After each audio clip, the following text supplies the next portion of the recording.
Era uma noite silenciosa, fria, daquelas em que o mundo parece estar mais lento, como se o tempo tivesse decidido andar devagar, como se cada segundo fosse mais pesado do que o normal. Dentro de um hospital quase vazio, um corredor comprido era iluminado apenas por luzes brancas e frias. O som dos passos ecoava lentamente. O cheiro forte de remédios dominava o ambiente.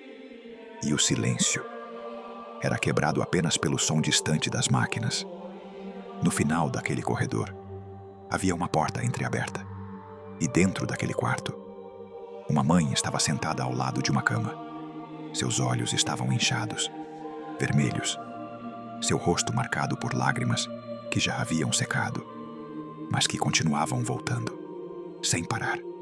Ela segurava a mão do seu filho com força, como se tivesse medo de soltá-la, como se aquele simples toque fosse a única coisa que ainda a mantinha de pé. O menino, de apenas 7 anos, estava deitado, imóvel. Seu corpo pequeno parecia frágil, quase sem vida. Tubos estavam conectados ao seu rosto. Máquinas monitoravam cada batimento do coração. E o som repetitivo do monitor, pip, pip, pip, parecia uma contagem regressiva. Cada som daquela máquina era como um aviso cruel de que o tempo estava acabando. A mãe não conseguia parar de olhar para ele. Seus olhos percorriam cada detalhe do rosto do menino. As pequenas sardas, os cílios delicados, os lábios pálidos, e sua mente voltava no tempo. Ela lembrava do dia em que ele nasceu, do primeiro choro, do primeiro sorriso, dos primeiros passos. Lembrava de quando ele corria pela casa, de quando ria alto, de quando a abraçava sem motivo, de quando dizia: "Eu te amo, mamãe." Mas agora, tudo o que restava era o silêncio. Horas antes, os médicos haviam entrado naquele quarto. Seus rostos eram sérios. Seus olhares evitavam encarar diretamente a mãe. E quando finalmente falaram, as palavras foram como uma sentença. Fizemos tudo o que podíamos.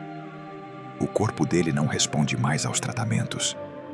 Os órgãos estão falhando. E então veio a frase que destruiu completamente o coração daquela mulher. Agora, só um milagre. Naquele instante, o mundo dela parou. O chão parecia ter desaparecido sob seus pés. Ela não conseguia respirar. Seu corpo ficou fraco. E ela caiu de joelhos, ali mesmo, no meio do quarto. O choro veio forte, descontrolado. Um choro que vinha do fundo da alma. Um choro de dor, de medo, de desespero. Ela gritava: "Não, por favor, não." Mas os médicos não podiam fazer mais nada. Eles saíram em silêncio e deixaram para trás uma mãe sozinha, com o pior medo que alguém pode sentir: perder um filho. O tempo passou, minutos, talvez horas, mas para aquela mãe, parecia uma eternidade. A família havia sido avisada. Alguns choravam, outros tentavam consolá-la, dizendo palavras que não ajudavam. Mas dentro do coração dela, havia algo que se recusava a morrer. Uma pequena chama, a fé. Ela segurou a mão fria do filho, aproximou o rosto do dele e começou a falar. Sua voz tremia, quase não saía. Mas mesmo assim, ela começou a orar. No começo, eram palavras confusas, misturadas com lágrimas.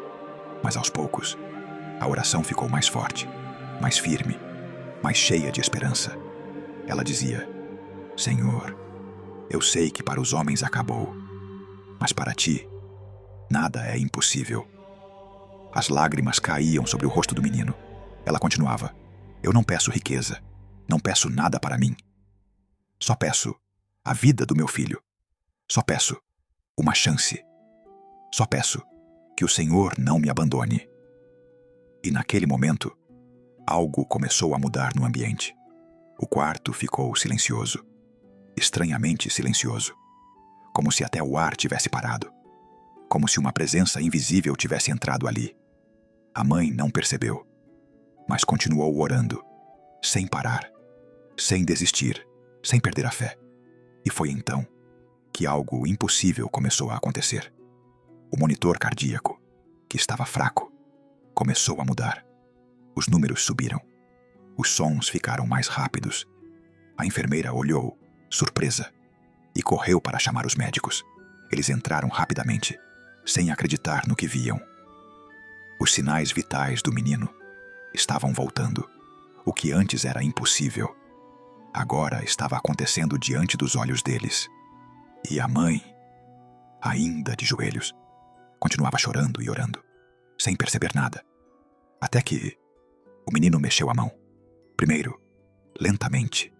Depois, seus olhos começaram a se abrir. A mãe sentiu o movimento, olhou para ele e congelou. Por um segundo, ela não conseguiu acreditar. Mas então, ele sussurrou: "Mãe." Naquele momento, o choro dela se transformou em um grito de alegria. Ela abraçou o filho, chorando, tremendo, agradecendo. Os médicos ficaram sem palavras. Alguns disseram depois: "Não existe explicação médica, porque o quadro era irreversível." Mas naquela noite, algo aconteceu. Algo que a ciência não consegue explicar. Uma mãe aprendeu que quando tudo parece perdido, quando o mundo diz que acabou, quando as portas se fecham, quando até os especialistas desistem, ainda existe uma última esperança: a fé. Porque os médicos podem desistir, as pessoas podem perder a esperança, mas Deus nunca desiste, nunca abandona, nunca chega atrasado e sempre ouve o clamor de um coração sincero.